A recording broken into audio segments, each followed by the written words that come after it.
a picture here. How do I do this? Oh, video's off. Look at the bottom. Muncie's here.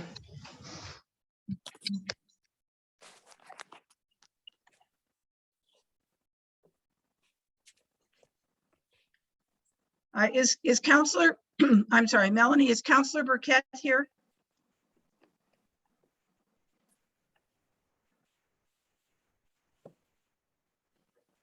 I don't see him yet. Oh, wait, Okay. here he is. Okay, He's coming in now. great. Thank you so much. As soon as he's here, we will start the meeting.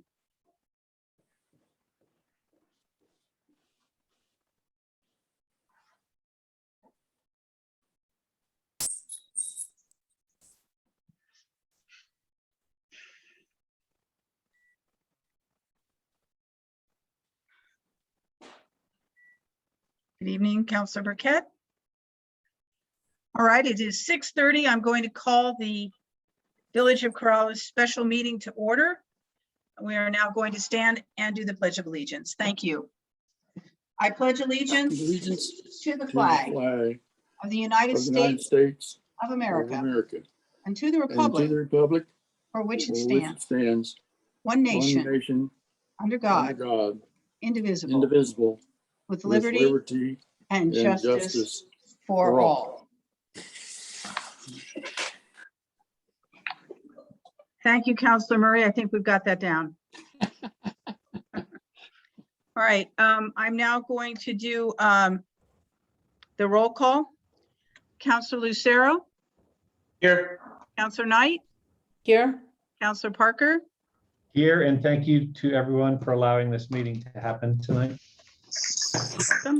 Counselor Waldman, Here. Counselor Murray, Here. Counselor Burkett.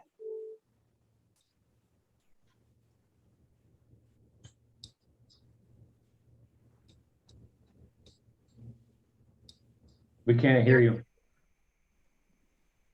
Uh-oh, technical difficulties.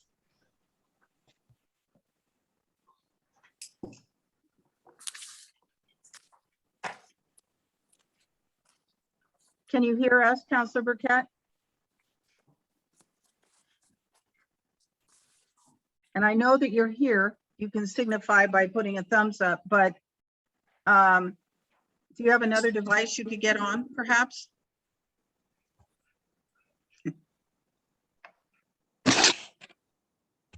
Thank you.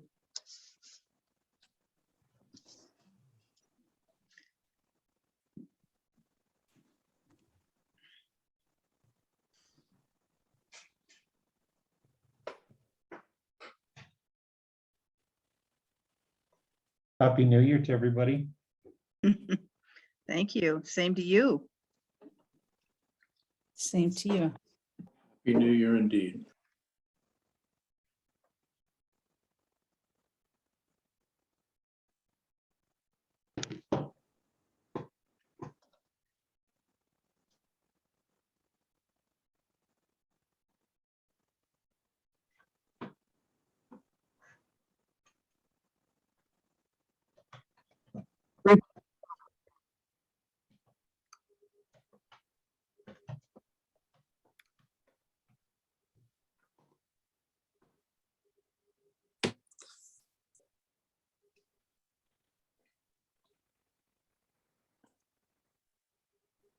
Is Zach getting back on, do you Here. think? Oh, there is. Good. Thank you. All right. Sorry. That's okay. Happens. All right. The next thing we're going to do is approve the agenda. Do I have a motion to approve the agenda?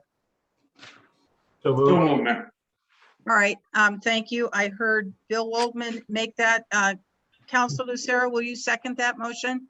I'll second. Yes. All right. All signifying approval of the agenda by raising your hand, please.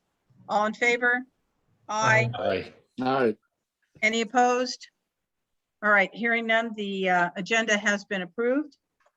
We're going to move immediately into new business, which is a consideration of two potential amendments to 2106, our ordinance relating to cannabis and cannabis products in the Village of Corrales.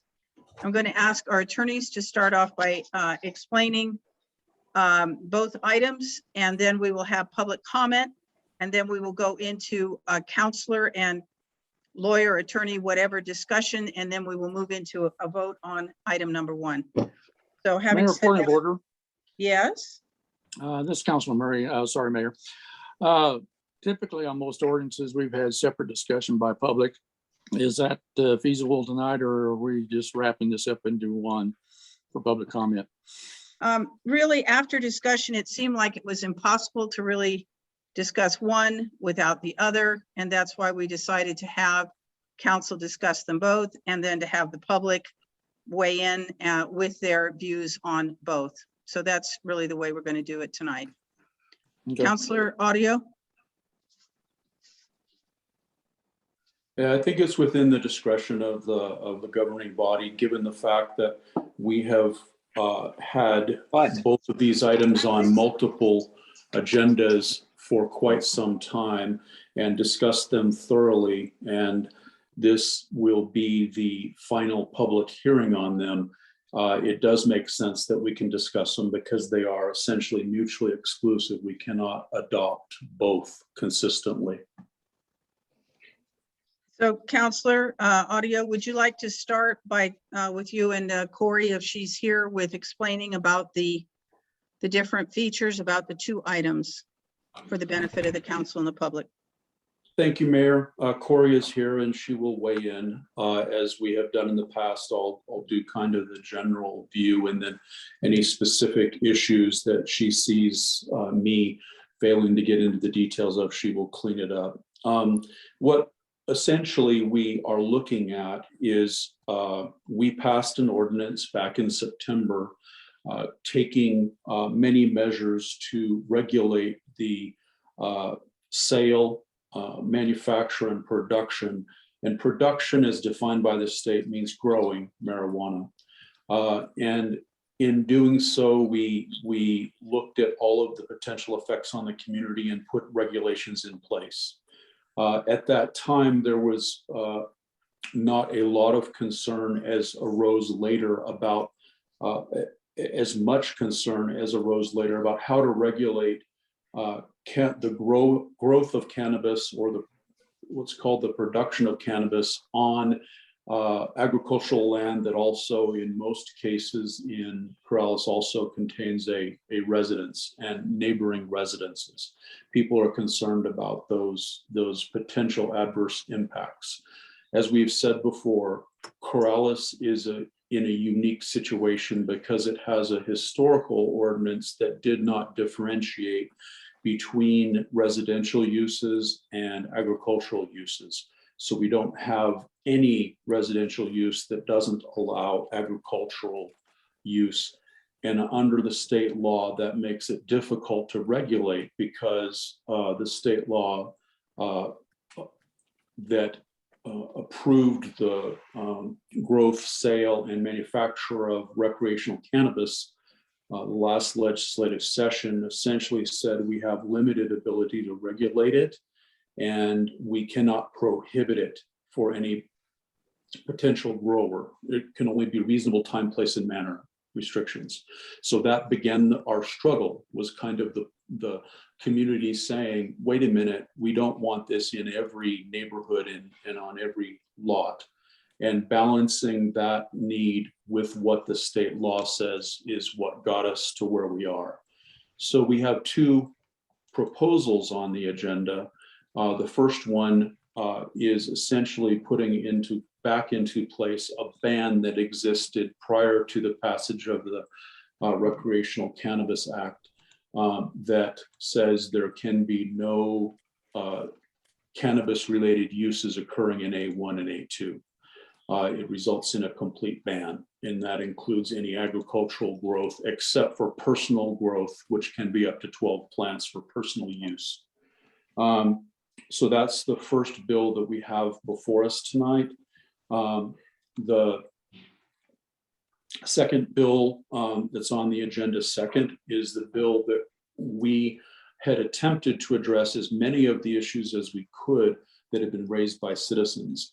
We we put in a very robust enforcement system for any odor mitigation, as had been done in Denver, Colorado, and essentially looking at all noxious odors that we could regulate that if they were to occur in the village, and allowing our enforcement officers to stop anyone who was abusing their privilege of growing marijuana under their permit and state license. So we included those issues, and then we looked at the most direct way to affect the separation of growing marijuana and residential uses. So we have included in that proposed amendment of our September ordinance the provisions for separating marijuana growth with a distance requirement of 300 feet from the nearest residence. And we used the same distance requirements that were already existing in the ordinance for other uses, schools and daycare facilities in the state statute. And we applied it as well in the commercial, residential commercial zone, so that we would be applying it consistently throughout the village. There are exceptions to that. Again, there's the 300 feet. If you have a large piece of land, you're obviously going to be able to meet those distance requirements. The other exception is if you receive annually a waiver from your neighbors that have residential houses within 300 feet of your grow. And if you receive those waivers, then you may continue with a application and receive a permit from the village to support a grow under those conditions. Yep. And so there is that ability to have those waivers put in place. So those are the two ordinances we have before us. As I said earlier, we believe that they are mutually exclusive. The ban is another means of reaching, preventing grows near homes. It does not include the commercial area of the village. The other issue that we have is, as we've had much discussion about, is because the state law states that we do not have the authority to completely prohibit a license holder from growing marijuana. That is an undefined term, and the debate is how far can we go with reasonable time, place, and manner regulations. And because the state of New Mexico is still in the process of finalizing their regulations to define those terms, we are still not sure if either one of these ordinances, if passed, could be challenged. We believe, and when I say we, it's Corey and I, for New Mexico local government law representing Corrales, that believe that the narrower version of this is the 300-foot requirement. But that does not mean that cannot be challenged by someone who doesn't have 300 feet between their land and a residence and wishes to grow marijuana, and they've met all other state licensing requirements. They could certainly file an action challenging our ordinance. So those are the risks we face with either one of these ordinances. We believe the more narrow approach is, as I said, the second version with the 300-foot distance requirements. And Corey, if you have anything else that you want to clarify before we go into any questions, please go ahead. Sure. There's one other thing that sort of the second rendition of the ordinance does address the essentially, I'll treat them as proposal 1 being banning agriculture or cannabis production in A1, A2. And then the second version, which uses that 300 foot from residences setback. The thing that version 2 contemplates that version 1, at least at this point in time, does not, is the additional odor controls that have been future-proofed. And the reason that these are there is because we had a conversation with one of the state senators to discuss what it was that was deficient in the existing ordinance, which is 2106. So that way we could make sure that we had the very best version possible. And so we have made the amendments to future-proof those odor filtration systems in the version in 2106, the version that exists now. Activated carbon is what has been identified. In the new amendment, it has been altered to be odor filtration, just so that way in the event that activated carbon is no longer the best available technology, that will be what a producer uses moving forward, is whatever becomes the best available technology, as opposed to simply what had been once. And then the second thing, which is certainly a cause for concern, is something that we should ensure that we have in place in both ordinances or in either ordinance as adopted, is to make sure that we alter the sections that say that the applicant must provide the valid permit from the Office of the State Engineer, because it had been brought to our attention that there are other modes of obtaining a valid water right through the Regulation and Licensing Department. And so creating a separate option for producers other than the Office of the State Engineer, for example, if they happen to have municipal connection to the Rio Rancho municipal water supply, or if they happen to have irrigation rights.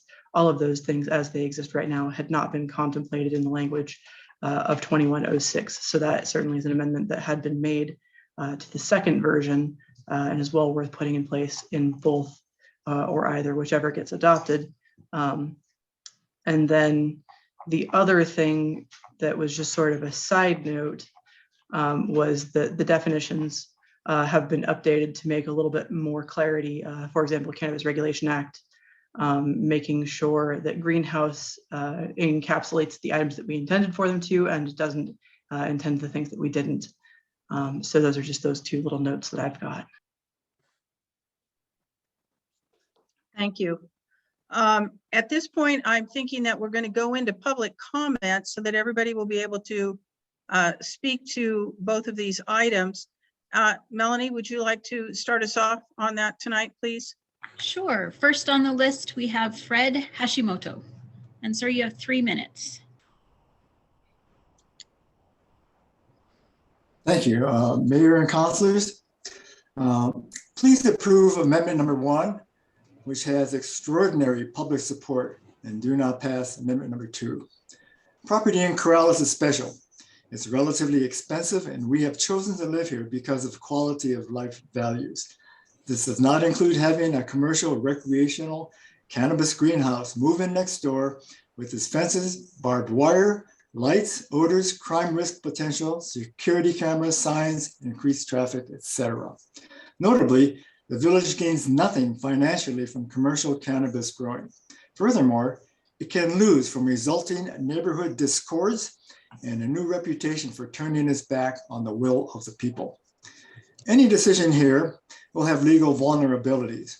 We've heard that prohibitions are discouraged and reasonableness is important. However, 1, Ordinance 1802 was the first prohibition which has not been challenged. 2, Village Hall's amendment version, to be discussed later, promotes 300-foot setbacks, which virtually prohibits commercial cannabis activities in lots less than 10 acres.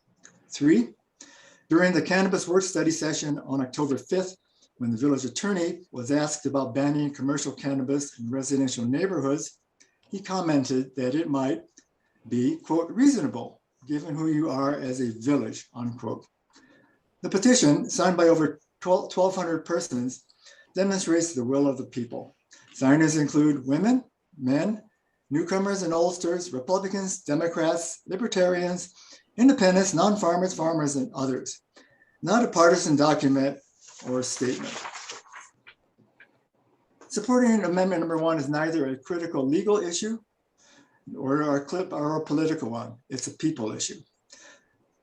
Switching horses now, the hugely bothersome point about Amendment 2 is that it allows big, ugly mega greenhouses like Ultra Health in neighboring Bernalillo, which can grow many thousands of big plants. Besides emanating odors, these mega structures can correlate with increased traffic, trash, crime risk, and all that goes with that. Sadly, residents of the Corrales del Norte subdivision have experienced those. This loophole of allowing structures of unlimited size and unlimited plant numbers is outrageous. It specifically can pertain to the Comodina facility and can further adversely impact neighbors who have already been affected.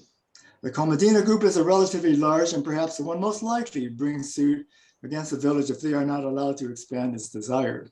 Hopefully, the loophole was not custom made as a concession to them. This gaping loophole should not be allowed. Please start the new year right by protecting and upholding neighborhood residents' quality of life and property values, and by approving Amendment number 1 and not approving number 2. Thank you very much. All right. Thank you. Next, we have Gary Sims. Madam Mayor and the councilors, thank you for this opportunity. I would like to thank you for your hard work and diligence in finding the right solution for all residents regarding the management of cannabis production in our village. The concerns and issues in this debate are complex and, as evident with the responses, emotion-filled. In my opinion, the council has been taking a systematic approach to filter out the emotional elements to develop a strategy that takes into consideration everyone living in the village, residents and farmers alike. As a longtime residents and part-time farmers, my wife and I were drawn to Corrales because of its agricultural heritage. We love the sights, sounds, and smells of an active farming culture. The views of fields teeming with produce, an active farmers market, and the ability to enjoy the production from our local farmers is a blessing that very few people can enjoy. Unfortunately, with the pressures of urbanization, rising property values, demands for high-end housing, along with decreasing revenues from cash crops, our farmers are having a difficult time maintaining a profitable enterprise. As mentioned frequently in the last council meeting, the historically based A1, A2 agricultural residential zoning amplifies the conflict between residential expansion and farming activities. For several years, the council and other organizations within Corrales have purposely worked at preserving farming in our village. A lot of money has been allocated to this purpose, and yet the residential growth continues to push farming activity into smaller recesses of the village, with an increase in the number of attempts to isolate farming activities farther from residential properties. People are happy to gain access to living in the village, but once here, they work to minimize its activities and eliminate its heritage. Farming is okay, I just don't want it next to me. Cannabis production, according to the state statutes, is a legal agricultural activity. Its production in New Mexico is designed as an opportunity for small and economically disadvantaged farmers. This is an opportunity specifically designed to help many of the small farmers trying to make a living within Corrales on family farms that date back centuries. We should not allow the not in my backyard mentality to dictate how we as a village support the farming lifestyle we all benefit from. It is the agricultural culture that has given rise to the increase in property values in the village. If you disagree, just compare property values in Corrales to similar properties in Arroyo Rancho. Agriculture is a difference. I'm calling on every village councilor to choose agriculture over urbanization. Support your local farmers in other ways besides providing farm preservation revenues. Give the farmer the opportunity to produce crops that will feed their families and grow a future in Corrales. Referendum 2106, the first amendment, would not only establish a precedent that will continue the attack on family farms operating within the village, but will create a situation where the village will be in violation of state statutes. Expensive court cases that have no chance of winning are sure to follow. I'm asking you to vote no on referendum 2106. Thank you. Thank you. Next is Eric Helowitz.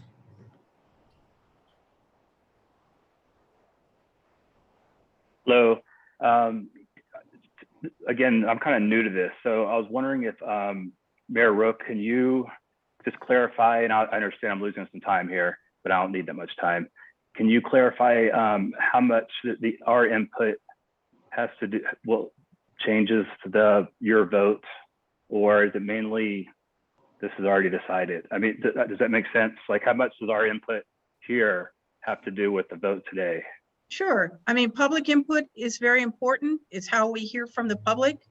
The governing body is tasked with taking everybody's opinions on board and then also studying the legal issues, and they need to make up their mind based on what they've learned and then what they think is best for the community as a whole. Okay, thank you. I guess at this point, I'm asking for you to vote for amendment number 1 and vote against amendment number 2, please. And that's all I want to say right now. Thank you. Thank you. All right, thank you. Next, we have George Wright. And you have 3 minutes, sir.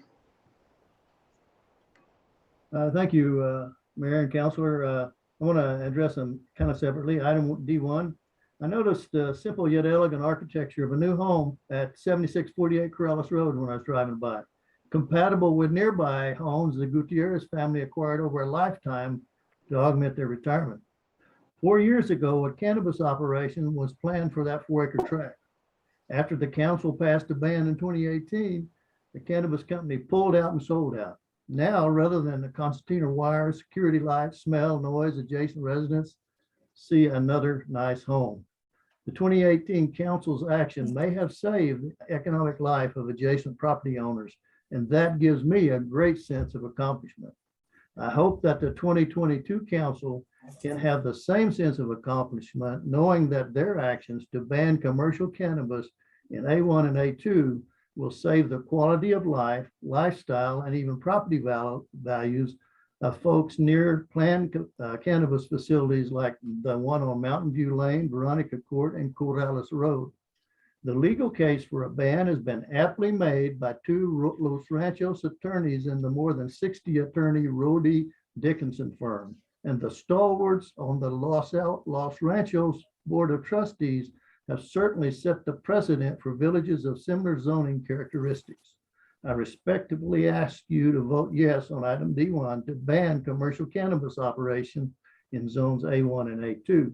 Regarding D2, at the last meeting, a councilor said 300-foot separation won't work for any lot in the village. And the village attorney said it would work if someone bought and combined 2 lots. He claimed that nuisances would be enforced in municipal or district court, but numerous complaints regarding existing cannabis operations go unenforced. If the village of Corrales were capable of monitoring and controlling cannabis operations, they would have already done it for the 2 medical cannabis facilities. And an attorney staff person said villagers west of Lomas Larga, they don't need to worry about adjacent facilities because of commercial water rights requirement. Yet at least 2 facilities are planned for the west, and one of them has obtained commercial water rights in the name of the MRGCD chief engineer / CEO. This restrictive ordinance is confusing, contradictory, and unworkable. I respectfully encourage you not to improve it. Instead, refer it to P&Z. Commissioners can apply an integrated approach to land use, master planning, and business codes and call upon professionals for technical assessments. Then the Planning and Zoning Commission can come back to the council with a reasonable approach and recommendation, especially for Zone C and NCOD. One other thing, there's nothing in the CRA Act that says cannabis is an agricultural product, nor is there one in the state statute or any federal statute. Thank you. Thank you, sir. Next, we have Mr. Frank Wertz. Thank you, Ms. Mayor, councilors. So I'm listening to this and I'm going to abandon much of what I wrote again, because I feel like some of the things that were just said need to be addressed. First of all, I want to point out that we do have our petition count up to 1,166, up from 844 just a little bit over a couple weeks ago. And this is done taking out any of the repeat signatories that might have occurred. So I want to talk a little bit about what Gary Sims just said. He mentioned that farmers are being forced out of Corrales by the by the residential districts. And I want to say nobody in Corrales has ever been forced out. The farmers that leave have left because they sold their properties to developers or they've developed them themselves. No farmers are being forced out of business. We're not asking for farmers to be restricted in what they currently grow or to otherwise affect their income streams.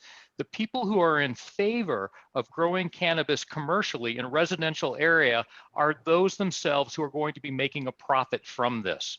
Primarily, this is who that is. We saw that with Mike Hammond, who during the last meeting and in the Corrales comment indicated that he had no dog in the fight, and yet he's the one who applied for the commercial water permit. He's married to Sally Olguin, who has applied for a permit to grow cannabis on her property. So you've got an overwhelming amount of constituents, and you are a representative government. This overwhelming amount is asking you to enforce protections in the village of Corrales on A1 and A2.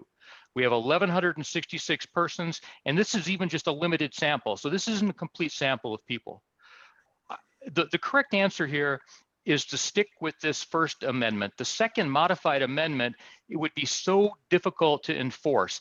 So when I read through it, it says things like 5 people have to complain and a village officer has to go out and measure the emissions to certify that that happened. So we're going to be measuring noxious gas emissions that are at the mercy of the prevalent winds, depending on what place the person who goes out to observe stands. He's going to use some technology that isn't named. It just says some technology that's capable of measuring the gas. And so I don't know if this technology even exists. If it does, you're going to have a hard time measuring it in an open air environment. The difficulties of this are tremendous. When you look at the night sky ordinance, we gave you an ordinance such that you point a camera device at a light source, measure the amount of light, and you can determine whether or not a person is compliant. That ordinance has never been used for a couple of reasons. First of all, we don't have a code enforcement officer that works at night. So what happens when these pot facilities at night that are fogging out Kuntz's place, and they open up their filters and they just fog it in at nighttime? Secondly, they said it was too complex to operate a simple photographic device. I think my time is about up. I am in favor of the First Amendment. I am against the second. Please dismiss that second version of the amendment. Thank you. Thank you. Next, we have Diana Keller. Sorry if I mispronounced your last name. And you're muted.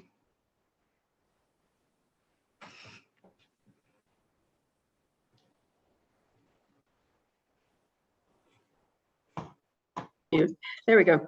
Okay, it's hard to believe that anyone who has the slightest understanding of the issue here, mainly no commercial cannabis grow houses in the A1 and A2 residential areas of the village of Corrales, could have written the, in my opinion, laughable and unenforceable D2 amendment. There's so much more involved here than the odor of the growing cannabis plants. A sizable number of residents have presented reasoned and intelligent arguments pointing to the assured negative impacts of this activity, and I do not need to reiterate them here. You all have emails and letters attesting to the harm that can occur to people and their property if the councilors do not act to protect the quality of life and to reject this D2 amendment.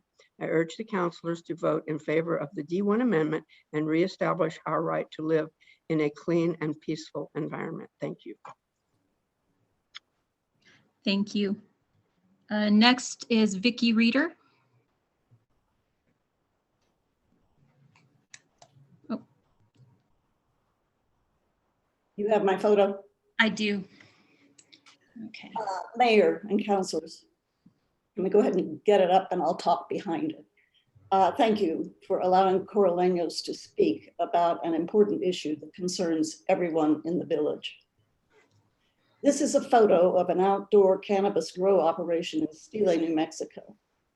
Last fall, the producer shut down the facility, took away cameras, computers, and anything of value, and left this behind.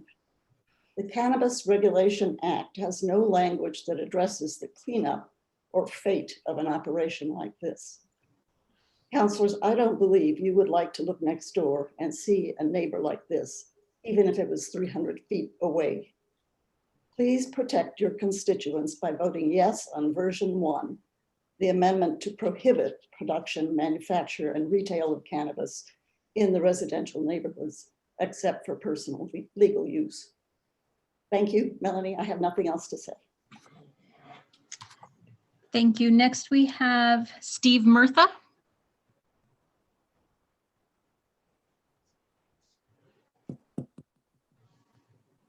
Steve Murtha? Yeah, thank Okay. you very much. I am without my notes and a brief script right now. But Melanie, if you have, the thing that I sent over to you this afternoon, would you mind going ahead and reading it to all the attendees, including the council and our mayor? Sure. Okay. Tonight you will vote on two extremely important and impactful pieces of legislation as it pertains to the permissibility of commercial cultivation, processing, and sale of marijuana in what are predominantly residentially zoned areas of Corrales. Proponents of the commercial cultivation and retail distribution of the finished product intend to enable licensing and permitting of operations in areas that have had the intended use for primarily residential use, A1 and A2 zones in Corrales.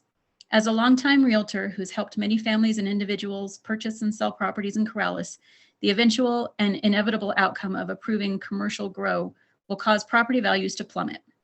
Corrales is currently described as the lowest crime per capita rate of any town or municipality in New Mexico. Do we want to see that change? Given the effects of global warming and resulting drought conditions and the continued usage of precious water resources, many Corrales property owners have seen the static water levels of their domestic wells continue to drop lower and lower. Commercial cultivation will further harm the delicate water preserves we require and expect to enjoy as residents of the village. Additionally, I envision that the business interests and welfare of commercial growers will hold sway over the decision-making by the mayor and council going forward, as the lure of tax revenue gleaned from these commercial operations will be too tempting to ignore, to the detriment of those residents that expect and deserve their quality of life, protection of values, and well-being to be safeguarded by their elected representatives. The applicants for commercial permits mean business, big time. Darren White, former Bernalillo County Sheriff, and Eric Briones, former owner of a large nursery operation in Rio Rancho, are just two of the dozens of names on applications submitted to the village. Both are investors and owners in existing large and intensive commercial marijuana cultivation, processing, and marketing sales companies, and are looking to exploit our wide open spaces at the expense of those who have worked hard and invested in the preservation of our community's security and well-being. The council and the mayor should be advocating for our benefit, not that of commercial interests that will compromise our properties and way of life. I have no problems with the personal cultivation and use of marijuana for personal use, medicinal purposes, and its distribution commercially in approved zones related to commerce, in areas outside of where the majority of Corrales residents reside, play, go to school, and rely on their safety and property rights to not be compromised, and what the majority of Corraleños have come to expect as stakeholders in our community. No amount of tax income is worth the price of losing our unique way of life, security, and safety that Corrales has provided its residents. Ms. Mayor and the village councilpersons, please act on behalf of the village. You were sworn to protect and do not pass legislation enabling commercial marijuana growing and sales in our A1, A2, and residentially zoned neighborhoods. Thank you. Thank you very much, Melanie. Thank you. Okay, next we have Pam Garfield. Pam, are you on the call?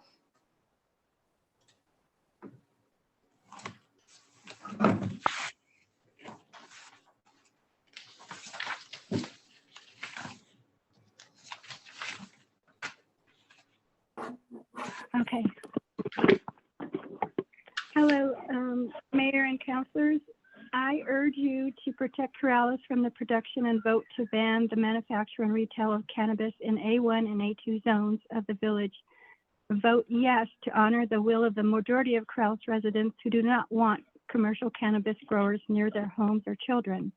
I also urge you to vote no to the second item on the agenda.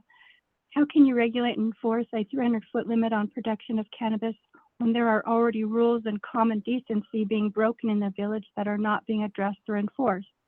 Has there been anything done to protect the children of Corrales who are subjected to the swap store that is only a stone's throw away from not only the Corrales Elementary School, but also the Strat Academy that's gives music lessons to children and many other child-related activities nearby that is a threat to public safety. The cannabis industry has already shown its true colors when a public search reveals that one cannabis applicant in Corrales has been granted use of a commercial well by the controller of the lot owned by none other than the CEO of MRDCD. Where is the integrity and honesty in this? Will the village be aware of every transfer of domestic well to commercial well for the use of cannabis production? Will Corrales monitor the impact on our groundwater to test for pesticides and chemicals to kill rodents that can also kill wildlife or pets? Because cannabis must be mulched for the extraction process, will you be monitoring for butane and other toxins emitted in this process affecting our groundwater and quality of air? When you are monitoring the Corrales' fragile one-lane dirt roads that will be used harshly by increased traffic and production of cannabis, with not all of these lanes having enough turnaround for space for fire trucks. When item two is a false pretense of code enforcement that will never happen, not only because there is not enough resources in our communities, but it is also magical thinking and a misleading attempt to make the public think the village will follow through on any code enforcement. Commercial cannabis production should only be allowed in commercial manufacturing zones or commercial outbuildings, commercial septic water systems, and only where a commercial district can sustain the amount of armed security, firefighting protection that will be needed to produce marijuana. I urge you to protect Corrales now before the footprint of commercial cannabis destroys the peace and the beauty that Corrales has always been known for. Thank you. Okay, thank you. Next, I have Jay Block. Commissioner Block, you have 3 minutes. Thank you, Melanie. Hello, Mayor, village councilors. Thank you for serving the great village of Corrales. I appreciate everything that you guys do for our village. I come here tonight as your county commissioner, but also as a concerned citizen, that you vote yes on D1 to prohibit commercial growing in the A1, A2, and historic zones of Corrales. Please vote no on D2. Some of the issues that I have come across from emails and calls from my constituents, I've been representing Corrales now for 5 years on the county commission. And this is the issue that I've been receiving the most calls and communication from, is this particular issue. A lot of people are concerned about how you control these odors outside of 300 feet. What type of technology is going to be used? Is that technology certified? Or is our our enforcement officials certified and qualified to use that technology? The other issue that you have already have talked about with Mr. Wright, Mr. Hashimoto, Mr. Wirtz, is no code enforcement outside the business hours of Corrales or on the weekends. I think if you listen to George Wright's words and Frank Wirtz's words, they really made a compelling argument to vote yes on D1. You know, Los Ranchos, our neighbors just to the south, passed something similar there. And I can tell you as a county, we do have insurance when we have lawsuits. We at the county have many lawsuits, unfortunately, that come against us on various issues. But this issue has really, we're in this particular spot today because Santa Fe screwed us on this legislation by not giving us an out as a municipality. And that's something that I hope that everyone communicates with their state rep and state senators on why this is bad for our village here in Corrales. I have heard almost 1,200 people in the village are against this. I would ask you as elected officials that are representing the people of our great village to please vote no on Delta 1. This will change. If this passes, this will change the culture of Corrales forever. We want to keep Corrales as it is. Again, I appreciate all those who have organized this movement to get the signatures with Frank and others. Thank you so much. This is an easy vote. Vote yes on D1, and we can put this to bed. You will win this in a lawsuit case. And if there's anything that we can do at Sandoval County to support you, we are there. Thank you, Madam Mayor, and thank you, village councilors, and thank you to the great people of Corrales. Thank you, Commissioner. Next, we have Mr. Kurt Flora.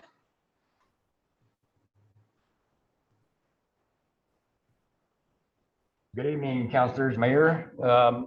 Y'all speak about Bernalillo and they're not making any profit and it's tearing Bernalillo apart. But if you really look at Bernalillo, what's happening in Bernalillo, it is booming up in Bernalillo.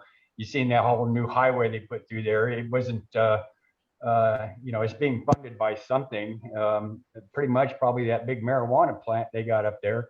I don't, I'm not looking for the big marijuana plant here in Corrales.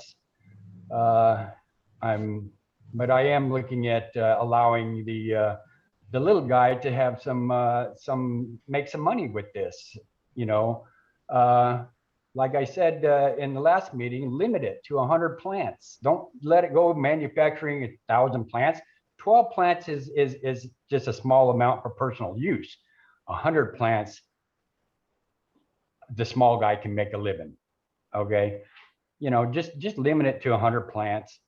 Let the small guy have a little bit of the money. I mean, I'm sure you already are set in your ways. I'm sure you'll probably deny this, but I'm just trying to look out for the small farmer. A lot of properties here in Corrales, most properties, 99% of the properties are under 300 feet wide.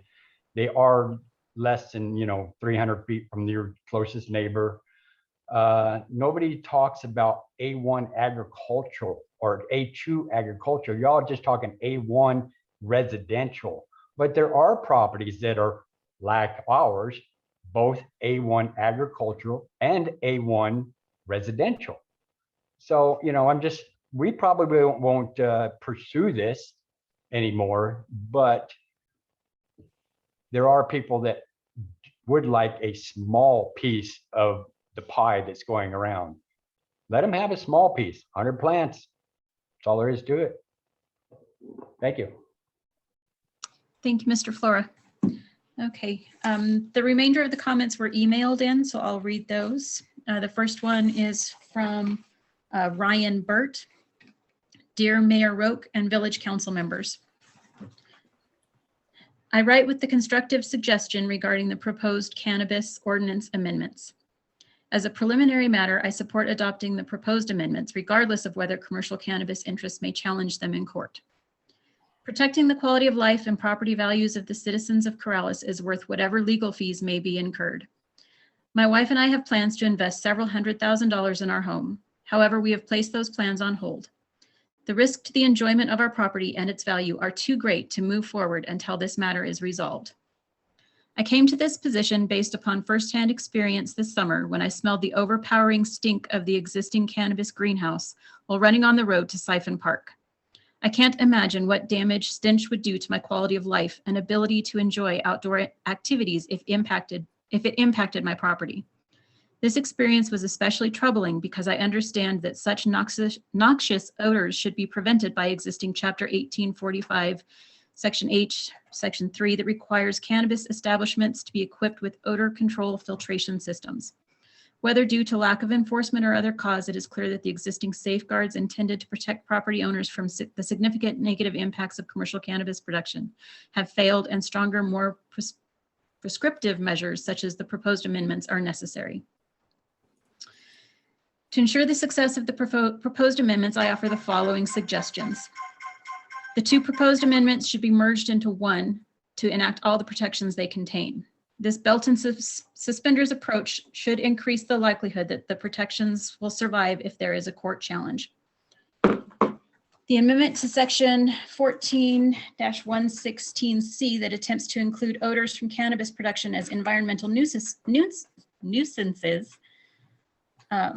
should include, to the extent possible, enhanced penalties above the $500 limit, as well as imposition of the maximum penalty on a per-day basis for each day the nuisance is present. The current $500 limit is a pittance compared to both the profits commercial concerns may make, as well as the potential expense of installing sufficient filtration systems, and is unlikely to act as either a significant penalty or meaningful deterrent. This goes on for a little while, basically saying that he would support merging the two amendments. Next, we have a statement from Steve Gutierrez. I'm unable to attend this week's council meeting as I'm traveling this week, but wanted to share some brief points with you concerning the upcoming meeting on the cannabis topic. I was previously involved with the dispute on the Virtus operation where we collected over 300 signatures to show support for protecting our A1, A2 lands from this activity, which led to the creation of Ordinance 1802.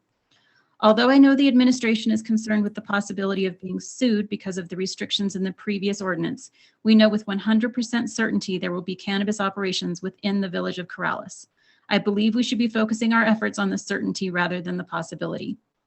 Cannabis operations are intensive and more closely resemble industrial activities than agricultural activities. They are 24-hour operations. They are in operation all 12 months of the year. Cannabis is a tropical plant that requires such conditions to grow effectively. 24-hour lighting systems are used to achieve this. Watering requirements for tropical plants are significantly higher than local plants. A cannabis plant consumes 2 to 6 gallons a day of water. In a year, a typical 4,500 plant operation would consume 6.7 million gallons of water, or about 20 acre feet per year. This is why the state requires a commercial water permit for licensees. Unlike food irrigation methods used locally, water withdrawn for these operations are never returned to the water table, as their systems are closed systems.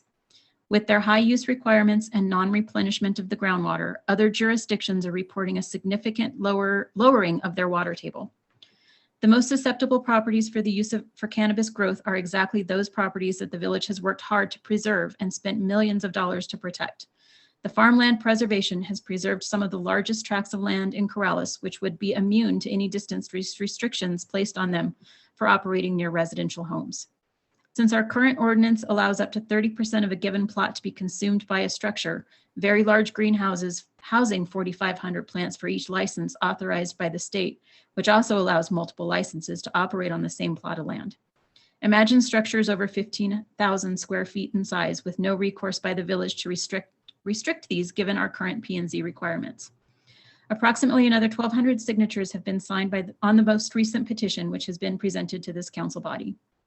The only clean way to manage this situation is to disallow cannabis operations in A1, A2, and historical zones and restrict them to the commercial zones to be compliant with the state requirements. Prioritize the protection of the certainty, not the possible. Thank you. The next statement is from Court Kuntz. You all know my feelings. The only way to protect our community is to ban commercial production of cannabis in our residential and historical zones. Do not think for 1 second that the 300-foot amendment, agenda item D2, will do anything. It is an untenable and unenforceable. I and my neighbors in Corrales del Norte have called and written on numerous occasions about the stench, traffic, trash, etc., brought into our neighborhood by the Comedina Grow facility. Our properties are between 250 feet and 900 feet from the greenhouse. There is no question that there has been and will be serious diminution in property values near these facilities. What could that potentially cost the village in lost and valorium taxes and lawsuits? I'm just saying, please do the right thing. Ban commercial grow facilities in A1, A2, and H districts. Okay, and the next one is from Miss Elaine Manicki. Does the vision of the village government have to collide with the vision of its residents? Let's clear the air. What is the vision for the village of each council member and the mayor? Without vision, there will always be confusion and strife. No clear path to reasonable, acceptable change. This seems to be the consistent pattern we are experiencing in village life. There are times when we need to take a stand and listen to the voices of the people. There was an ill-conceived Cannabis Act passed by an uninformed New Mexico legislature. Does it mean that we have to roll over and accept this misguided law and/or the interpretation of it? Taking away the rights of property owners to meet the commandments of politicians and a booming marijuana industrial complex will have consequences. How many politicians and their family members have interests in this industry? Recently, a former member of the Middle Rio Grande Conservancy Board stated he did not have a dog in this fight. However, he does have a pending permit to grow marijuana for an area zoned as A1, A2. What a joke. Very sincerely, Elaine Manicki. And our last statement of the evening comes from Miss Kathleen and Mr. Andy Streeb. Dear Mayor Roque and the village councilors, thank you for your service to our community and your hard work on this cannabis legislation. Last November, you unearthed a time capsule representing the past. Your vote tonight will have a significant impact on the future of Corrales regarding our water, property values, ecosystem, crime, and quality of life.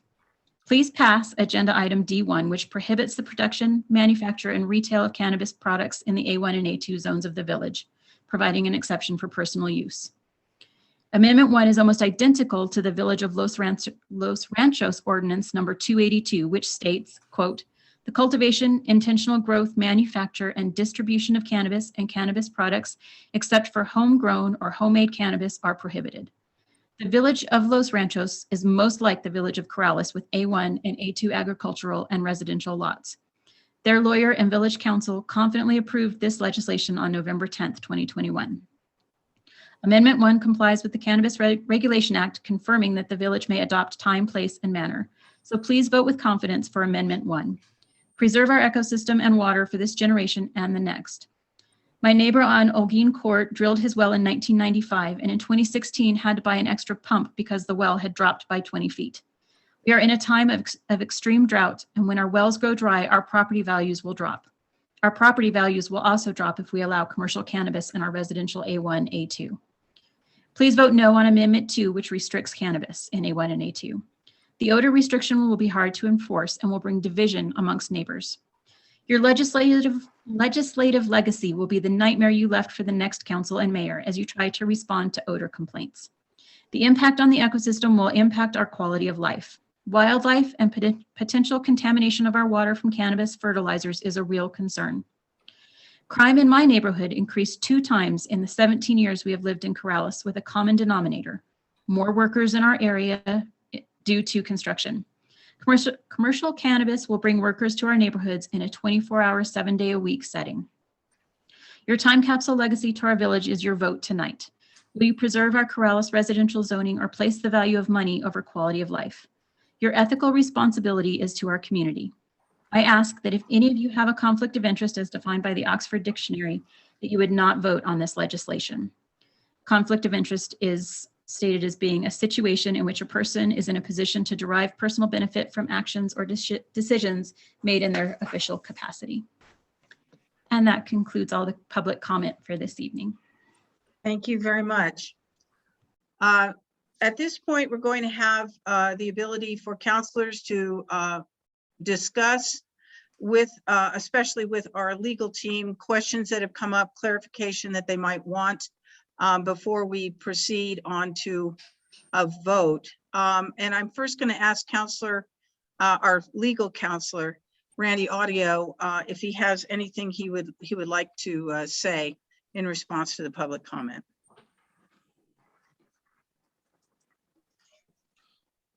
Well, I certainly understand the passions and the feelings of folks who live in Corrales. This is a very important measure, and I understand its importance for the village. The hardest thing we have had to do is deal with, as has been stated, what the state law has put in place. We cannot ignore it. It does exist. We are a creature of the state. The way the law works in New Mexico is we cannot independently legislate in a manner that is contrary to state law. So that is the limit we have. We're trying to work within the law, and our concerns that have been expressed over the weeks and months before this, that we not pass something that would be an illegal ordinance under state law, are based in the fact that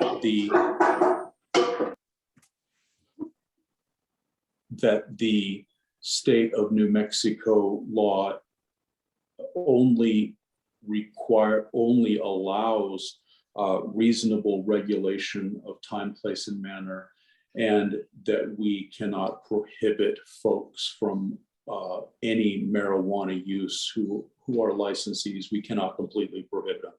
That's the framework we're trying to work in here. You have a very tough job. Happy to help any way we can with more clarification. I just think it's important to note that we all, every one of us has to operate within the laws that govern our society in these matters. And your elected officials are attempting to do that to the best of their abilities. And there is opportunity in the future for you and to express your concerns with your state legislators so that there could be some potential amendments to these laws, but we are working with what we have on the books right now. And with that, I'll stand for any questions. Counselors, do you have questions for either Corey or Randy concerning either what's happening now at the state level, water rights, the odor things, anything that you want to talk to them about? Yes, Counselor Parker. Mayor Rowe, councilors, I have a couple questions, Mr. Audio.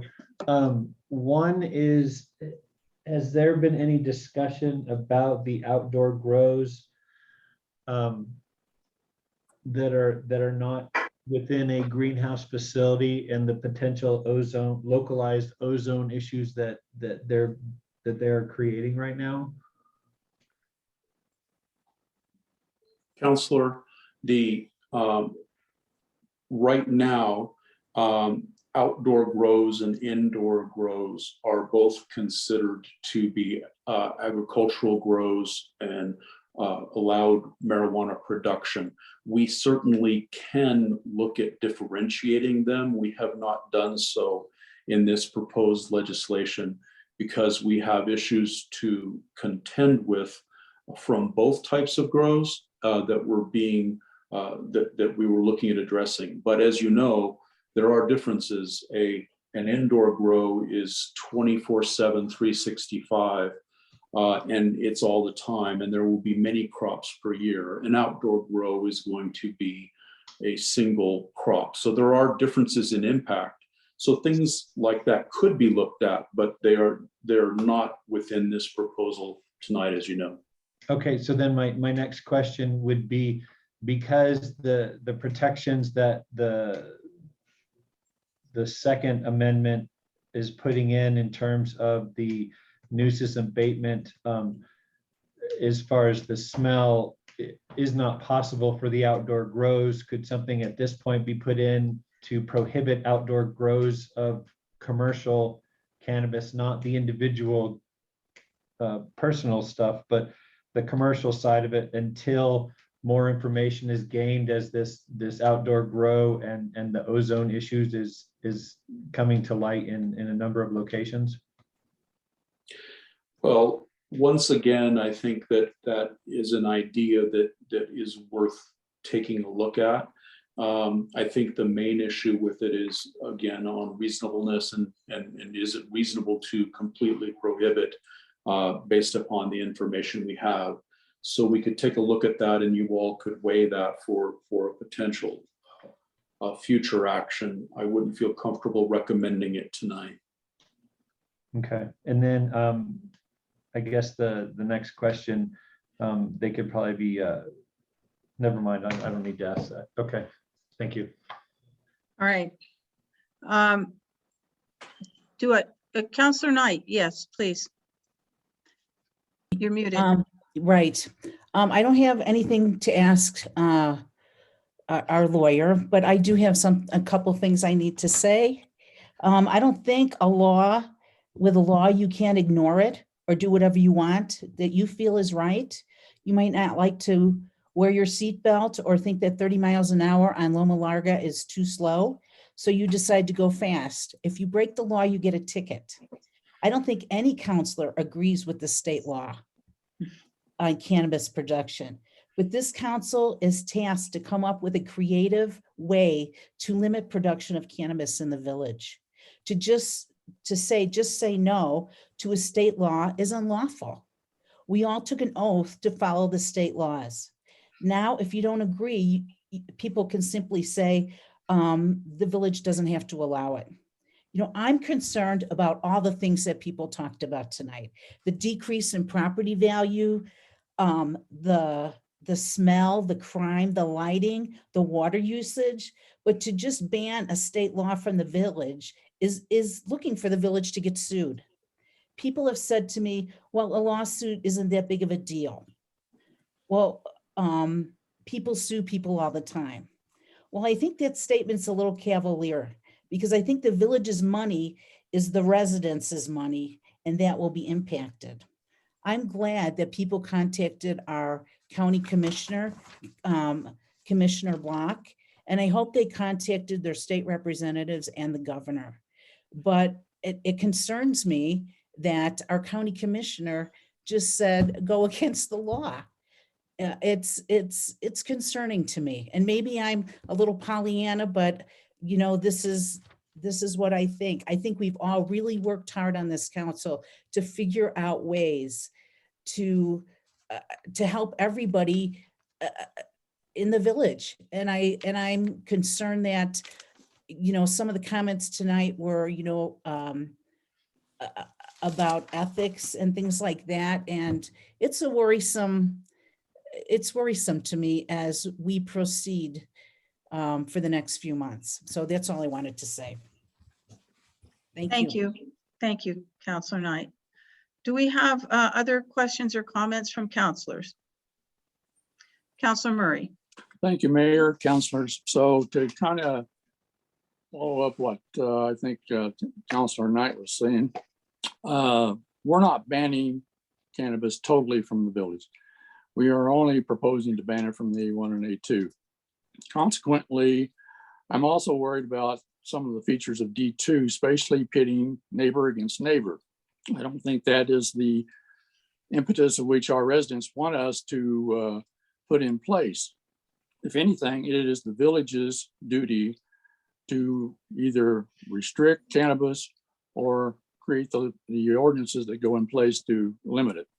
So consequently, Councilor Knight, I respectfully disagree with your analysis. We can do this. Other communities have done this. Also, I'm a little worried that there are too many moving parts in the Second Amendment that are just not workable. And we need to send this, like I think former Councilor Wright said, send it back to the Planning and Zoning Commission and let them work on it, because we kind of short-circuited them by not including them in these discussions. And consequently, I think we're not doing them a justice. And so I think that the Planning and Zoning Commission needs to work on some of this enforcement code. But at the same time, we need to protect our residents, and I think the residents have spoken. Thank you. Thank you, Councilor Murray. Any of the other councilors wish to speak? Yes, Councilor Lucero. Thank you, Mayor. I just have a couple of comments on what I feel as far as this these amendments. You know, we've heard it all tonight, and we've heard it all in emails here for the past 6 months. You know, quality of life, public safety, livability, property values, all valid issues that can all stand on their own when we're arguing, you know, this type of growing of cannabis. But if anybody has been following this council for the last 4 years, my biggest concern has always been in protecting this village as far as our protection of our natural resources, our water. And you know, it's not a secret that our water tables are dropping. And I think this would be a very adverse, I think cannabis would have a very adverse effect on our infrastructure as far as our natural resources. House Bill 2, you know, I'll go short of saying that it's almost disastrous for small communities in New Mexico like Corrales that are more vulnerable in their infrastructure as far as septics and wells. I think our state legislature did not account for our smaller communities in this position. All we're doing right here today is trying to protect this village. Now, you know, the state did give us the time, place, and manner. I think we're not prohibiting it in all of Corrales. I think A1 and A2 is reasonable. Using the same criteria that we would have to use to allow it in A1 and A2, if, say, for instance, Albuquerque or Rio Rancho or any other municipality in this state, they would need to allow it in every single inch of their city. And you think, and I can guarantee you, they would not allow that. Los Ranchos banned it, but even furthermore, we are more complex than Los Ranchos. Los Ranchos is on a public utility. We're not. We have to worry about our wells and our septic tanks and our water, quality of water in our levels. I think it's important. I think the only answer to this is item number 1. I think we need to pass it, and that's all I got to say about that. Thank you, Mayor. You're welcome. Thank you, Councilor Lucero.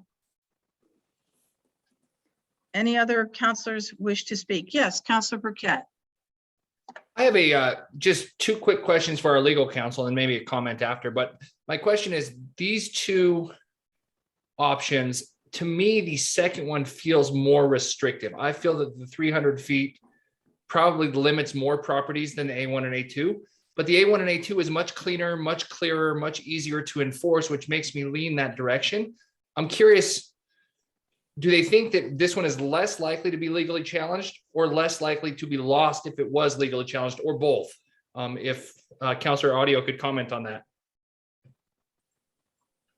Thank you, Councilor. The main reason that the ban in A1 and A2 is so problematic is because it takes up 97% of land within the village. Almost all of Corrales is zoned A1 and A2 for residential and agricultural use. So that is hard to put that into a reasonable category as a reasonable regulation. And it's also can result in an absolute prohibition for every one of those farmers in A1 and A2. Here's my quandary in answering the second part of your question. Well, is the second proposal for amendment better? Only slightly. It was our compromise to get the most protection for residents that we could, while still allowing some options for people where people did not oppose growing marijuana with the waivers. Also for people who are living in large open areas where it's easier to have grows that aren't affecting residents that are close. So both of them can be challenged. And the second is more preferable to me from a legal point of view, but it has the same issues. We are struggling with the same state laws requirements with both of these. But I think that the second one, and also given it's the other regulations that it contains, while I understand people's comments about the difficulty of enforcement, we would be faced with that in any way with any commercial agricultural grows that occur in the commercial zone. So, I mean, we're still going to have to regulate the odors coming from them. This was the best way we found that, as I said, it came after a great amount of study out of Denver. So yes, it is difficult. Yes, it will take community resources. Just to clarify, there is nothing like this in place now that can be enforced. And that was one of the problems with the medical grow in the northern part of the community. So with that, I hope I answered your question. Neither one of these is the perfect solution. No, I think you did answer it. In my opinion, we do not have the resources available to enforce option number 2. And I would lean to option number 1 because it's crystal clear, realizing we're not doing it to spite the state government, but we're doing it to protect our residents. And it is very, very clear where the majority lies on this. And I think our interpretation of it hopefully can be such to the state that we are protecting what is, for all intents and purposes, residential property. Councilor Parker. Thank you, Councilor Burkett. Mayor Roque, Yes. councilors, Mr. Audio. One of the people in either in an email or something or live on the meeting mentioned combining these 2 together, meaning like ban it, but if it gets overturned, we could fall back on these resources. And I just want to clarify that if if it is banned in A1 and A2 and there's a lawsuit, not only is there the potential for a financial burden put not upon letting the me in the village, meeting. but Can you hold off? I can hear you. Go ahead, Counselor Parker. not only is there a financial burden that gets put on the village in and of itself, but we no longer, and actually I'm surprised this is not in the petition that went around. If I'm understanding the organizer's background, did not educate the people that if the petition is followed through by the village council and loses in court, then we have 0 ordinances controlling anything with regard to commercial cannabis. Is that correct, Mr. Audio? Councilor Parker, we have in place what we passed in September, but there are not the severe limits on where people can grow that are contained in these 2 versions we're looking at tonight. And it also doesn't, we don't have in place the greater odor enforcement mechanisms that we're contemplating in proposal number 2 tonight. So, and yes, you are correct that if it is challenged by state law and the ban is, let's say someone wants to grow and they challenge it and we lose, then the ban is found to be in violation of state law, then there is no limit on where people can grow. With the 300-foot ban, that would also be the case, but it does have those other safeguards in there for the odor enforcement. And while they would be difficult, I don't discount that. It's a whole lot better than what's in place now, and it would be our only way to regulate grows that are happening in a greenhouse that are emitting lots of odor to the community. Okay, thank you for clarifying that. And I'll just end it with, I hope it's not coming across that I think having commercial grows in the village of Corrales is a good idea. I think it's a horrible idea. However, what I think this council and what the people who have been so involved with this process, what the task should have been is how to take the tools that we have available under the law as it's written at the state level, which my understanding trumps what we do at the local level, to create a solution that really protects people the best we have. We have a lot of intelligent people in this village, and I think it was just a missed opportunity that it turned into such a black and white argument on there. And so I really think that, you know, it's the obligation to use the tools that we have to really do the protection as much as we can for the village without exposing, in my opinion, the village to even greater harm with both the financial and a lack of any control over what's going on. So that's, I don't know, that for what it's worth, that's what I think. Counselor Parker, you had mentioned something at the beginning about taking up somebody's suggestion of a merging of these 2 things. Was that just a comment? Do you have something you'd like to offer, or do you want us to keep the 2 items separate? I'm not sure if it's appropriate now or once a motion to vote on these would be doable, but if there's a way to combine these ordinances together so that it has the greater protections, but it seems to me that would require the passing of the A1 and then have this other ordinance be the backup on there. And so maybe that's it. Maybe we pass. Can we pass amendment 2 and then have that be our ordinance and then reverse that and pass amendment number 1? And so that way, if a 1 gets challenged, then we fall back on this amendment 2. Is that legal? I don't know. That doesn't seem. Well, it's very creative. I think that I mean, you're focusing on what is a good point. If we pass one of these and then it is, now we do have a severability clause on both of these ordinances, so only the portion that was found to be invalid would be struck. So the way, if you were wanting to try that A1, A2 ban, and then add the other protections would be to strike the 300-foot distance requirement from the second ordinance and keep the remainder. And I'll let Corey weigh in on that, but just consider that would be how to get to where you're wanting to go. Sure, I'll chime in with the one thought that comes to mind, which may be perhaps an even easier amendment to that, which would simply be in the D2 item to add a provision that is to simply prohibit cannabis production in A1 and A2 as its own independent clause. So that way, regardless of what exists in the zoning, there is no A1, A2 commercial cannabis production. And then that way, in the event that that particular provision is challenged and does not stand, the entire remainder of the ordinance is in full force and effect.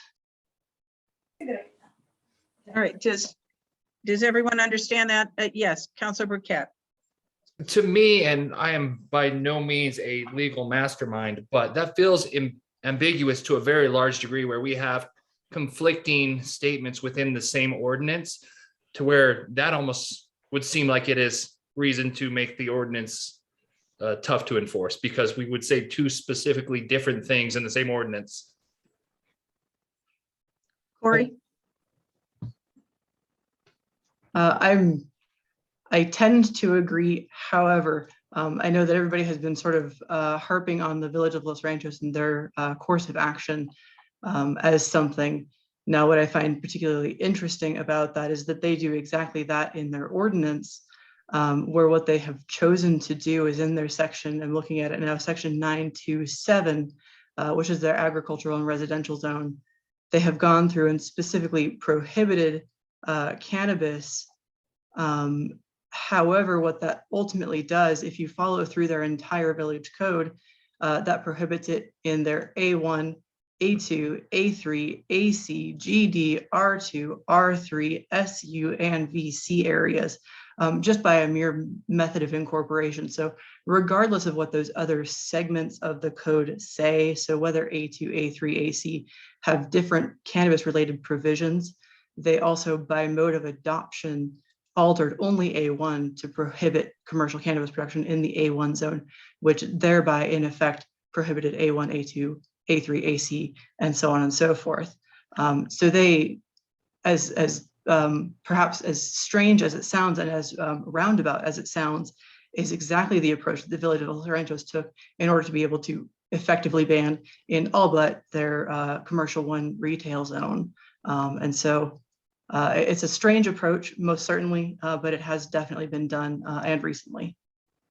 But the pull through in the additional zones is done in a different ordinance. It's not done in the same ordinance, which I think maybe makes it a little bit cleaner, because those transition or the carryover of zoning rules from one zoning district to another is done previously. It's not done in the exact same ordinance where they're specifically addressing cannabis zoning. Sure, that is completely fair. Mr. Audio's suggestion, which would be creating essentially an amendment to either D1 or D2 to incorporate by reference in those two respective areas, is the same approach in two separate ordinances. If that feels more comfortable, I don't see any issue with that. Councilor Waldman. Yeah, just a quick question. If we were to pass Amendment 1, we don't necessarily have to go any farther this evening to incorporate some controls for later on. Is that correct?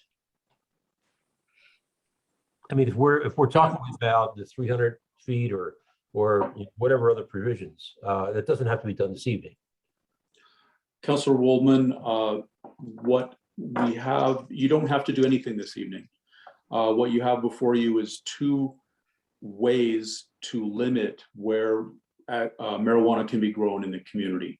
The ban, and then the second one is the 300-foot distance with the other regulations. So you could act on one and not the other, and that would be what I recommended at the beginning.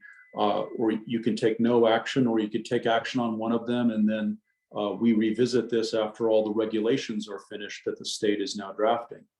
Of course, there are people applying. We are under a moratorium that is going to expire, and there will be people applying for state licenses, as we know. So that is obviously something that could occur while we were continuing to work on this. Councilor Waldman? I just want to say that, we are a village of 10.94 square miles. We are a changed village. This is not the village of agriculture with farm roads leading to the bridge at Alameda to get out. We are not Albuquerque or Rio Rancho, which if you look at their map, stretches almost, as I always like to joke, to Flagstaff. I mean, there's so many opportunities in those two areas. We don't have an industrial area to speak of.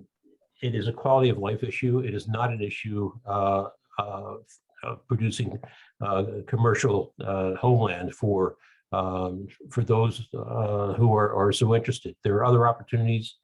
There are other communities like Corrales throughout the state, I'm sure, and they were not taken into consideration in Santa Fe. So I would lean toward voting for Amendment 1 this evening, and then revisiting some of the other concerns down the line and see where we are. Thank you. Is there any more discussion before we actually move to item 1? Councilor Murray? I'll just kind of back up what Councilor Waldman said. Tonight's not the final night or the final discussion on this. I think if we pass D1, we'll be back and we will look at refining some of the issues that our attorney audio has brought up in D2. I really think there's some potential there for some improvements and refinements that I think the Councilor Burkett says that are too ambiguous. So my other comment is cannabis is not your typical agricultural product. I mean, most agricultural products have some benefit to provide nourishment to humans and animals. I don't find that with cannabis. It's been determined to be a recreational product. So I think Councilor Waldman is correct. This is a quality of life issue, and I'll let it go at that. And wherever the council goes, it'll be that. True enough. Thank you very much, Councilor Murray. All right. If there are no more comments from the councilors, I'm going to move us to new business item 1, which is consideration, action, and approval of an amendment to Ordinance 2106 relating to cannabis and cannabis products, prohibiting the production, manufacture, and retail of cannabis and cannabis products in the A1 and A2 zones in the village, providing an exception for personal production of cannabis under the Lynn and Aaron Compassionate Use Act and Cannabis Regulation Act. Do I have a motion on this I item? move that we approve item 1.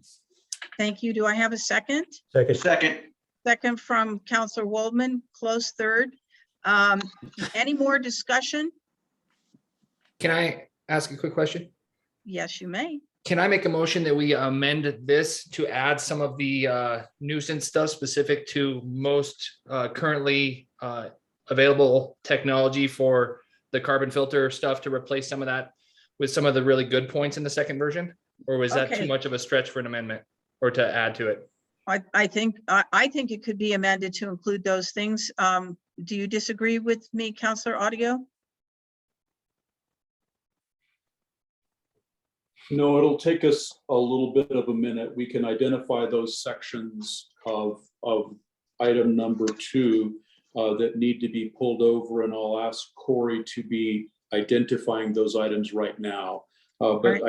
I think that could be incorporated as an amendment to add specific sections.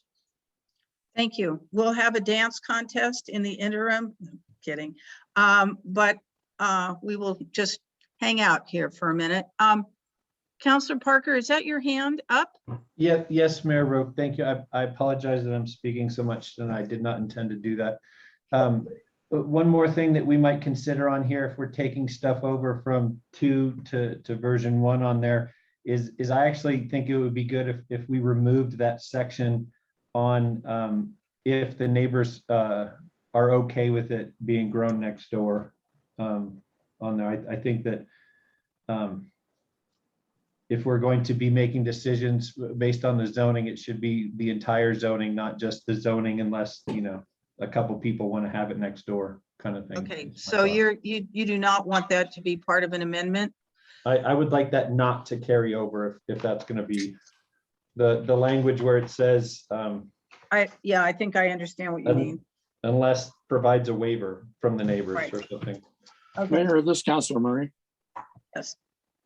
Could we also take this on a point by point basis rather than trying to lump everything together in a single amendment? I mean, could we just, as Councilor Burkett identifies those sections, could we just take that as a section by section vote? I think that we could, however, I don't know that we're going to have that much carryover. Counselor Audio, please. Well, I was just going to say, I mean, we definitely have to do it section by section because it Yes. isn't happening through a substitute bill. So you're right, Councilor Murray. It will have to be item by item. So the item that is currently that Counselor Burkett has asked for are the odor amendments. And those are found at section 14-116 in D2, is that correct? All right. So I think then that may be then enough for an amendment. Yes, Counselor Knight. I just have a quick question. If Sure. there is a total, if number one in new business is a total ban, then why is there an amendment to talk about the odor? Because there's a ban that wouldn't be there anyway, right? It's Are only- you saying that if we have to go to court and then we can go back and say, well, this part of the ordinance is okay, but that one wasn't? Or I guess I'm not But- sure. If there's a ban, it's a ban, right? It isn't, I guess, I don't know how you're gonna put that in there if it's banned in the first place. What, Councilor Knight, I understand the question. So what it would affect would be any commercial cannabis grown in the commercial zone, in the neighborhood commercial zone. And it would also apply to any cannabis currently being grown for medicinal purposes. So it could be applied to those properties as well. Does that clarify for you, Counselor Knight? Yes. Counselor Waldman? Yes, in August, we were, after much discussion, decided to overturn the A1, A2 ban, given with very short notice, a very short discussion. I think we're kind of going down the same road now. I would prefer to have this referred perhaps to planning and zoning before we vote on anything tonight, to see if in fact any of this is workable. There is an experience with the North End, which has not been enforced, and it's affected the neighbors significantly in that area. And I think rather than rushing into what happened to us in August, we take some time out and not pass amendments tonight to the A1, A2 ban, and let planning and zoning bring us some thoughtful provisions. Thank you.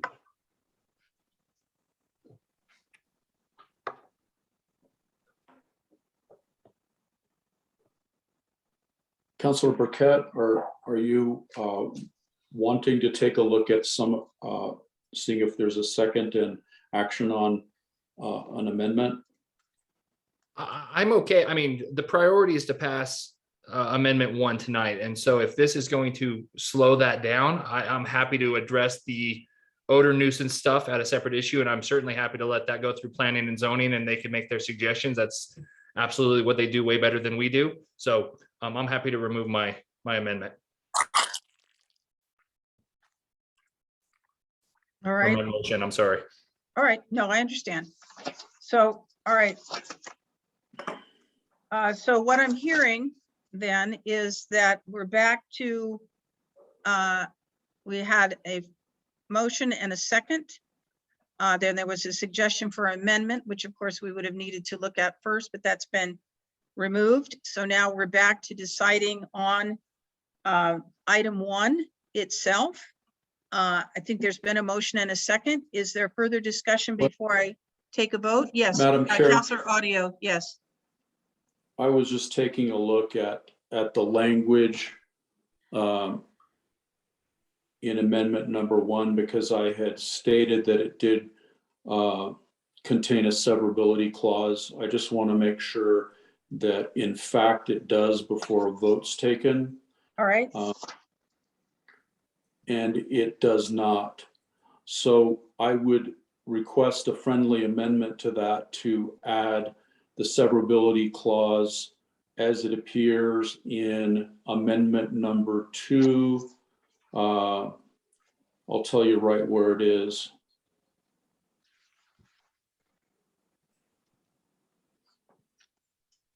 Apologize for the delay. I'm scrolling as fast as my little finger can. All right. And everyone understands it's a severability clause means that if something in the rest of it is found illegal, then whatever is left remaining standing will still be there. So a severability clause is always a good idea. Yeah, I know. I don't see it in either one of them. No, and I haven't seen it either. So what the severability clause amendment would be that this, if any provision of this law is found to be illegal, that the remainder of the legislation will remain in full force and effect. Mayor, I would move that we make I move to amend item 1 to include the severability clause that Councilor Audio just said. Thank you, Councilor Murray. Do we have a second for that? Second. I'll second it, yeah. Thank you, Councilor Lucero. All right, so I'm going to take a vote on adding a severability clause to item number 1. Okay, so Councilor Lucero, Yes. Councilor Knight, Yes. Councilor Parker, Yes. Councilor Waldman, Yes. Councilor Murray, Yes. Councilor Burkett. Yes. Okay, thank you very much. All right. So we now we're back to a vote on item number 1, which is, I think I've already read it. Does anybody want me to read it again, or are we ready to go for a vote? Mayor Roque? Yes. Mayor Councilor Roque, Parker. still I'm confused. So we're voting now just to approve amendment number 1, but That's correct. we as a group are going to revisit this later, or are we all agreeing to that right now or no? No, my understanding is right now we are taking a vote on this, and if there's enough counselors who vote for this, we will have voted for a prohibition in zones A1 and A2. And then I believe that the council felt, I don't know. At this point, it doesn't seem like there would be much left to think about tonight, because we would have passed a prohibition in zones A1 and A2. So so we're just voting to pass, and I apologize on this. So we're voting to pass amendment number 1, and then we're just not going to address any of these other protections in amendment number 2, should amendment 1 be challenged in court and lose? Because if that's the case, that's not something I can support. Understood. I think that the Second Amendment has more robust features that are protective in other ways with the odor requirements, but we've had counselors, if I'm understanding them, say maybe it should go back to planning and zoning to be, one thing that we don't have right now are odor things that could help us with the current establishments that are in our village. This would give us a way to try to work with those. But if people don't want to if the council feels that enough is enough, we'll look at that later, as I think Councilor Waldman suggested, then that's what we're talking about right now. And it is confusing because of the way these two kind of competing amendments are before you.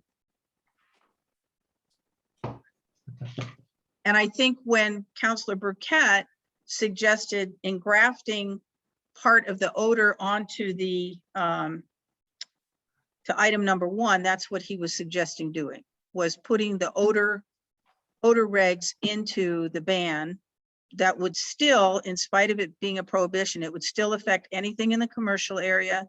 it would affect any current business regarding marijuana or cannabis. So Mayor, I would called you- the question. Yeah, so I think that I don't know, I'd like to make a motion that we add these items in the amendment now. And then if we find that they need to be adjusted later, we adjust them later, because I think they are protections that should be in place should this get challenged immediately upon the approval from this governing body. Mayor, Okay. this is Councilor Murray. I called the question. Okay, I know you called the question, but there's also a motion to put an amendment before. I think I called the question before he started to speak. Well, I don't think it's correct to shut down the process of your fellow counselors. I Mayor, want to make I, sure made we're the being motion to approve fair. the motion. I can call the question. I think that the issue here, councilors and mayor, is that a councilor was in the middle of their comment and you had not been recognized by the chair of this proceeding, Councilor Murray. So I think Councilor Parker still had the floor. Thank you. So Counselor Parker, is it your wish to put an amendment in to put in section 14, whatever it is, 14-116 regarding environmental nuisances, Yes, and adding that to item number 1? yes. Is there a second for that amendment?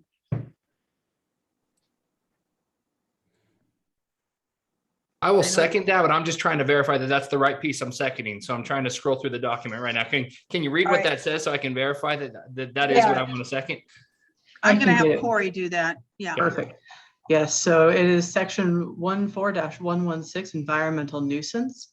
The portion to be added is in subsection C, and that would be, it is number 1, to prevent and control nuisance odors.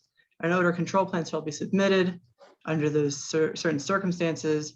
And then it goes on to the odorous contaminants with the 1 volume of odorous air diluted with 7 volumes of odor-free air as measured by the device.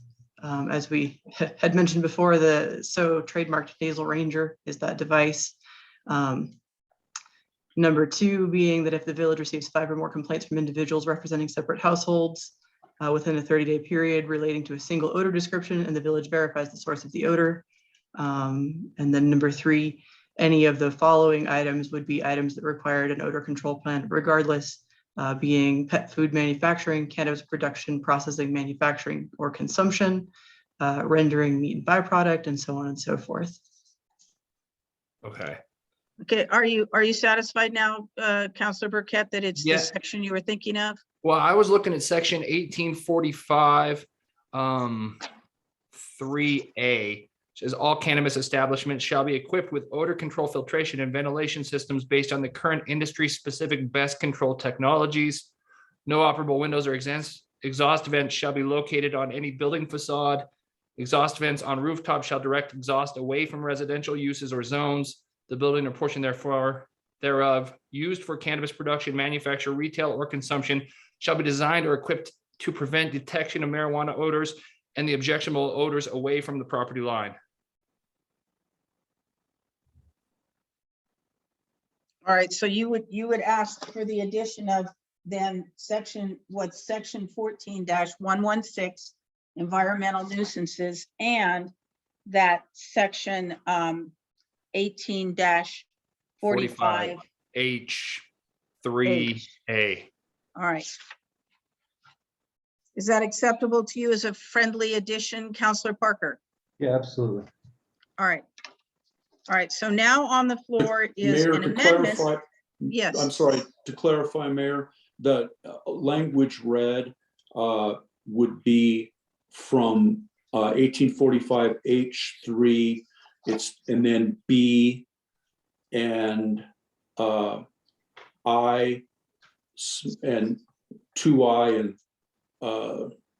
and then subsection 5, and then another addition in subsection D. So that's all of the, and then there's a separate section on hours of operation. So I mean, we just need to clarify for sure what we are addressing. All right. So we're sure about 14-116. Yes. And then we would be skipping back to 18-45H. Yep. Section 3, subsection A. All right. That's already in the ordinance, Counselor. Oh, yeah, I'm sorry. I would, well, Yeah, A is in the ordinance. It's the red line version under B and below there that would be new. Sorry, Randy, he's actually, Councilor Burkett is actually correct. There is a portion in the ordinance that was not redlined that is a new addition. And that is, sorry, I just got it. It is going to be 1845H 3A. Okay. So that's fine with me then. I just didn't see it as a red line addition. Right. Then that is all the state of the art odor filtration things, which could come in handy for multiple uses. So are we clear now? It's going to be the two sections. Yes, Council Waldman. Just one quick question. Mayor, are you saying that if we were to adopt this amendment, that it could be applied to current operations? Yes. Okay. Yes, I recognize the frustration, but the tools haven't really been in place. This would give the village some tools to enforce. And we're confident that that the code enforcement will have the tools to be able to interpret the odor levels and the new equipment. Well, that's the hope. It has been successful in other places. You will note that there's also, I know people talked about not having people to work at night and weekends, which is true, but that's probably why there is a provision in there for a number of complaints, and then it becomes a nuisance, and then we could work to enforce. At least that's the way it was explained to me. Thank you. Councilor Burkett? and if we don't have the verbiage, it doesn't matter if we have the tools or the people. We need to have the verbiage in the amendment first, and then if we have the tools or the people, we at least have something to enforce. Right, that's absolutely correct. So, all right, so let's be sure that we're totally clear here. The amendment that is currently being offered is that we add, and I might have, Corey, do you feel confident to explain to the council what exactly the amendment is going to include? Yes, I'm actually working up a draft of it so that I can highlight all of the items that are being changed. Thank you.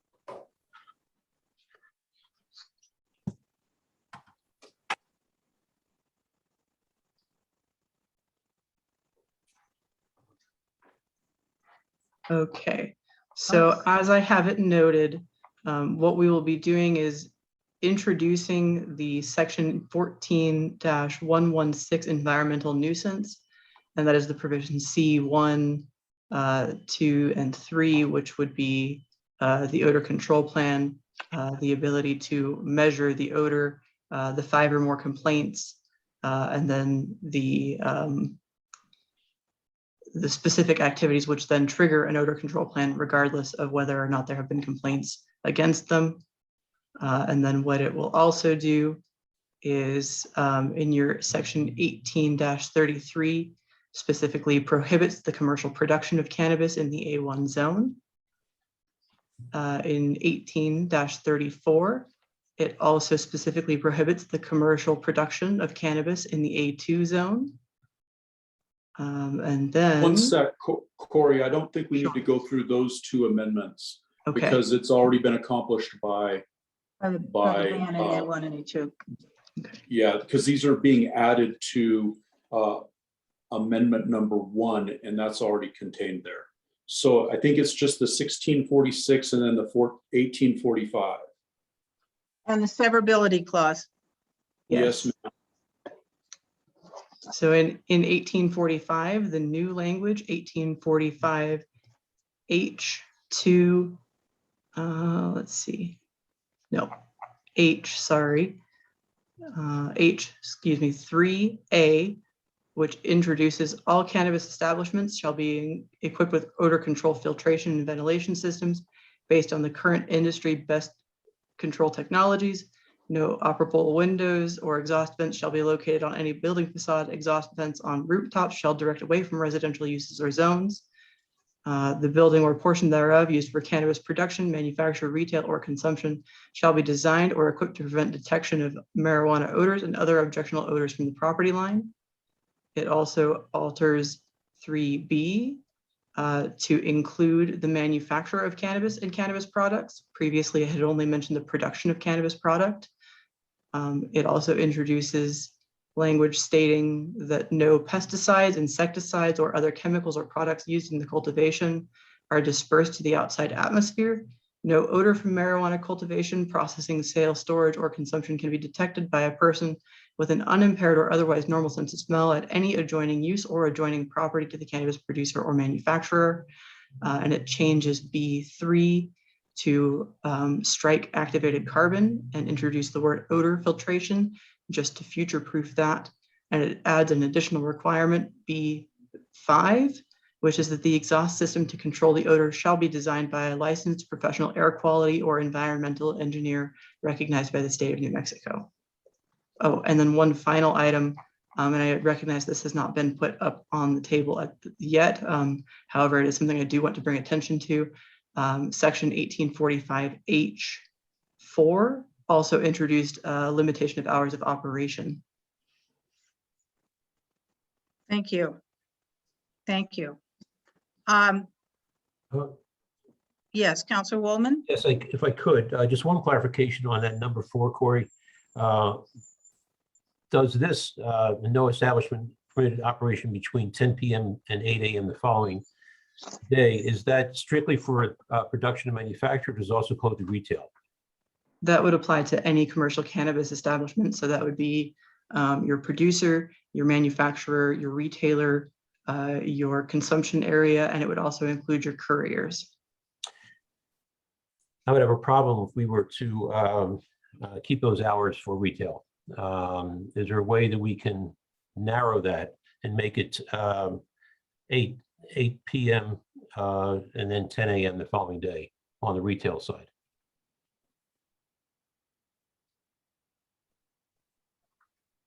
I believe we could separate out retail specifically.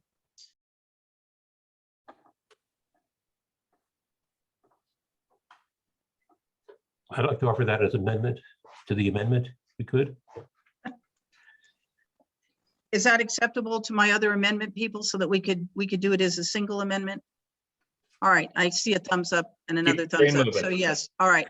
So the amendment currently then would be to amend item 1 to include the environmental nuisance sections, which is 14-116, the odor items, which are under 1845H, a hours of operation limitation from 8 to 8. Is that correct, Councilor Waldman?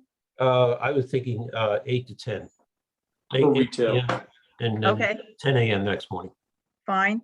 8 to 10. And then the addition of a severability clause. All right, so we have had the amendment and the second on the amendment.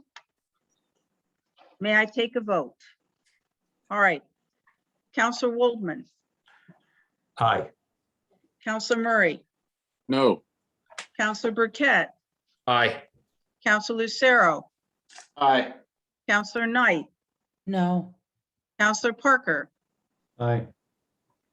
Okay, Councilor Did I get to you, Councilor Lucero? You did. Okay. So where does our vote stand? 4-2. 4-2. All right, so it passes. All right.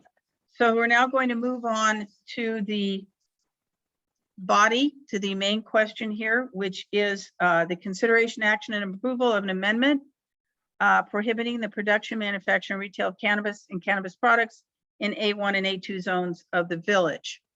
I'm going to take a vote now. Councilor Lucero, Yes. Councilor Burkett, Aye. Councilor Murray, Yes. Councilor Waldman, Aye. Councilor Knight, No. Councilor Parker. Aye. All right, that item number 1 has passed with amendments.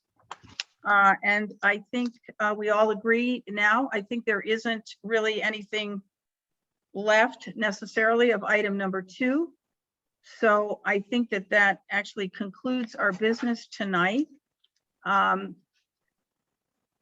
you very much. I would like to say, I still would like to say thank you very much. I do understand what a roiling issue this has been for the village. I, like everyone else, am going to blame the state, but I would also like to say that your elected representatives really have tried hard on this one. I want you to know that. I want everybody to understand that it was not an easy thing to try to contemplate, and we are still going to have to do our best as the state concludes its legislation and its regulations, which are still in flux. This is not an easy situation, but we are going to continue to do the best that we think we can for the village. And I appreciate everybody's efforts. Thank you. Good night.